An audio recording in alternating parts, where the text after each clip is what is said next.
यह कहानी उस राजा की है जो अपने 3 प्रश्नों के उत्तर खोज रहा था। तो एक बार एक राजा के मन में आया कि यदि वह इन 3 प्रश्नों के उत्तर खोज लेगा तो उसे कुछ और जानने की आवश्यकता नहीं रह जाएगी। पहला प्रश्न, किसी भी कार्य को करने का सबसे उपयुक्त समय कौन सा है? दूसरा प्रश्न, किन व्यक्तियों के साथ कार्य करना सर्वोचित है? और तीसरा प्रश्न, वह कौन सा कार्य है जो हर समय किया जाना चाहिए? राजा ने यह घोषणा करवाई कि जो भी व्यक्ति उपरोक्त प्रश्नों के सही उत्तर देगा उसे बड़ा पुरस्कार दिया जाएगा। यह सुनकर बहुत से लोग राजमहल गए और सभी ने अलग अलग उत्तर दिए। पहले प्रश्न के उत्तर में एक व्यक्ति ने कहा कि राजा को एक समय तालिका बनाना चाहिए और उसमें हर कार्य के लिए एक निश्चित समय नियत कर देना चाहिए, तभी हर काम अपने सही समय पर हो पाएगा। दूसरे व्यक्ति ने राजा से कहा कि सभी कार्यों को करने का अग्रिम निर्णय कर लेना उचित नहीं होगा और राजा को चाहिए कि वह मन विलास के सभी कार्यों को तिलांजलि देकर हर कार्य को व्यवस्थित रूप से करने की ओर अपना पूरा ध्यान लगाए।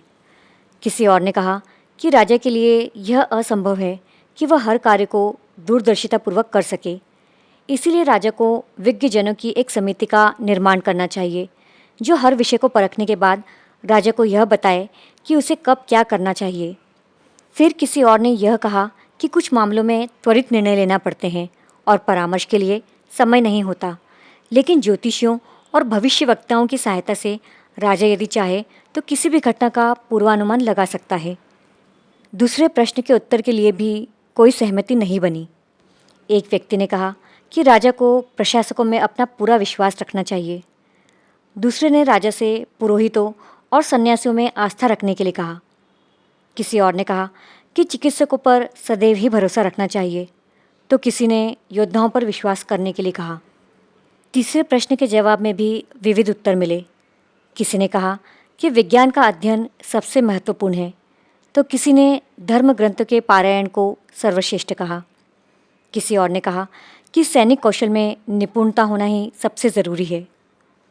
राजा को इन उत्तरों में से कोई भी ठीक नहीं लगा, इसीलिए किसी को भी पुरस्कार नहीं दिया गया।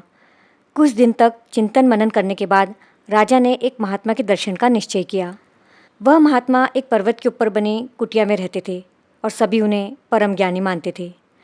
राजा को यह पता चला कि महात्मा पर्वत से नीचे कभी नहीं आते और राजसी व्यक्तियों से नहीं मिलते थे, इसीलिए राजा ने साधारण किसान का वेश धारण किया और अपने सेवक से कहा कि वह पर्वत की तलहटी पर लौटने का इंतज़ार करे। फिर राजा महात्मा की कुटिया की ओर चल दिए।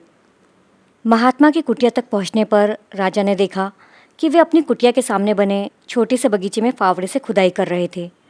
महात्मा ने राजा को देखकर सर हिलाया और खुदाई करते रहे। बगीचे में काम करना उनके लिए वाकई कुछ कठिन था। वे वृद्ध हो चले थे। हांफते हुए वे जमीन पर फावड़ा चला रहे थे। राजा महात्मा तक पहुंचा और बोला, मैं आपसे 3 प्रश्नों का उत्तर जानना चाहता हूँ।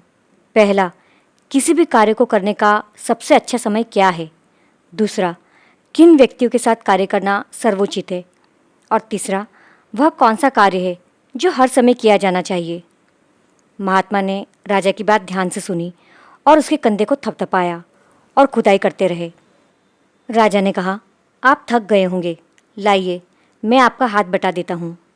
महात्मा ने धन्यवाद देकर राजा को फावड़ा दे दिया और एक पेड़ के नीचे सुस्ताने के लिए बैठ गए। 2 क्यारियाँ खोदने के बाद राजा महात्मा की ओर मुड़ा और उसने फिर से वे तीनों प्रश्न दोहराए। महात्मा ने राजा के प्रश्नों का उत्तर नहीं दिया और उठते हुए कहा, अब तुम थोड़ी देर आराम करो और मैं बगीचे में काम करूँगा। लेकिन राजा ने खुदाई करना जारी रखा। 1 घंटा बीत गया, फिर 2 घंटे, शाम हो गई। राजा ने फावड़ा रख दिया और महात्मा से कहा, मैं यहाँ आपसे 3 प्रश्नों के उत्तर पूछने आया था, पर आपने मुझे कुछ नहीं बताया। कृपया मेरी सहायता करें ताकि मैं समय से अपने घर जा सकूं। महात्मा ने राजा से कहा, क्या तुम्हें किसी के दौड़ने की आवाज़ सुनाई दे रही है?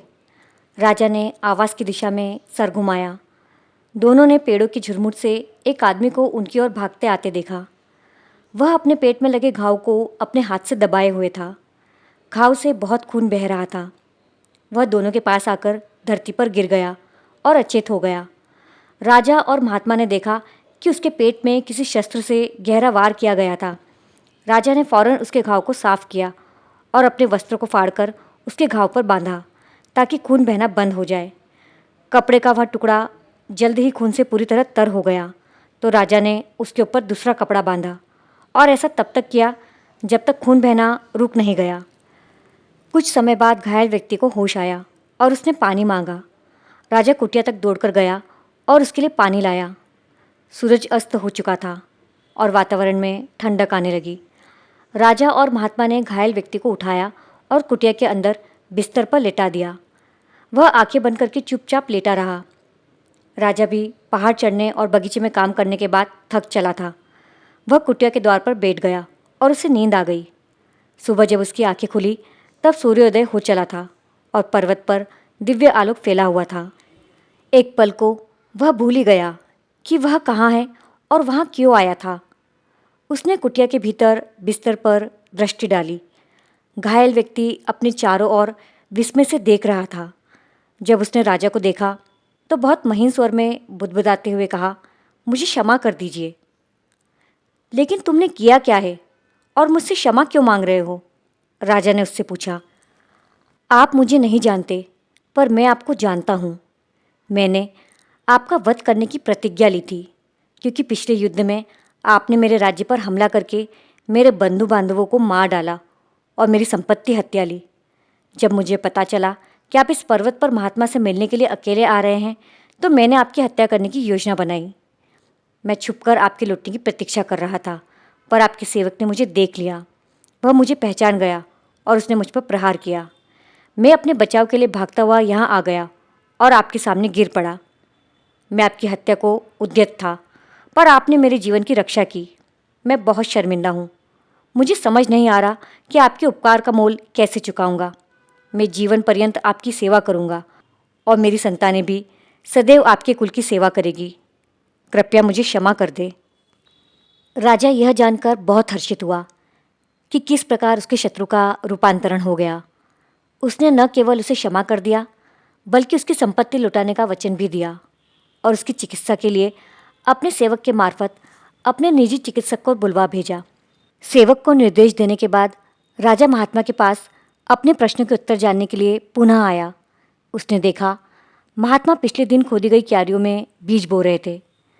महात्मा ने उठकर राजा से कहा, आपके प्रश्नों के उत्तर तो पहले ही दिए जा चुके हैं। वह कैसे? राजा ने चकित होकर कहा, कल यदि आप मेरी वृद्धावस्था का ध्यान करके बगीचे में कार्य करने में मेरी सहायता नहीं करते तो आप वापसी में घात लगाकर बैठे हुए शत्रु का शिकार बन जाते। तब आपको यह खेद होता कि आपको मेरे समीप अधिक समय व्यतीत करना चाहिए था। अतः आपका कल बगीचे में कार्य करने का समय ही सबसे उपयुक्त था। आप जिस सर्वाधिक महत्वपूर्ण व्यक्ति से मिले वह मैं ही था और आपका सबसे आवश्यक कार्य था मेरी सहायता करना। बाद में जब घायल व्यक्ति यहाँ चला आया तब सबसे महत्वपूर्ण समय वह था जब आपने उसके घाव को भली प्रकार बांधा। यदि आप ऐसा नहीं करते तो रक्तस्राव के कारण उसकी मृत्यु हो जाती। तब आपके और उसके मध्य मेल मिलाप नहीं हो पाता। अतः उस क्षण वह व्यक्ति सर्वाधिक महत्वपूर्ण था और उसकी सेवा करना सबसे आवश्यक कार्य था। दोस्तों, याद रहे, केवल एक ही समय सर्वाधिक महत्वपूर्ण है और वह समय यही है, इस क्षण में है। इसी क्षण की सत्ता है, इसी का प्रभुत्व है। सबसे महत्वपूर्ण व्यक्ति वही है जो आपके समीप है, आपके सामने है, क्योंकि हम नहीं जानते कि अगले क्षण हम किसी अन्य व्यक्ति से व्यवहार करने के लिए जीवित रहेंगे भी या नहीं। और सबसे आवश्यक कार्य यह है कि आपके समीप, आपके सामने उपस्थित व्यक्ति के जीवन को सुख शांतिपूर्ण करने के प्रयास किए जाएं, क्योंकि यही मानव जीवन का उद्देश्य है।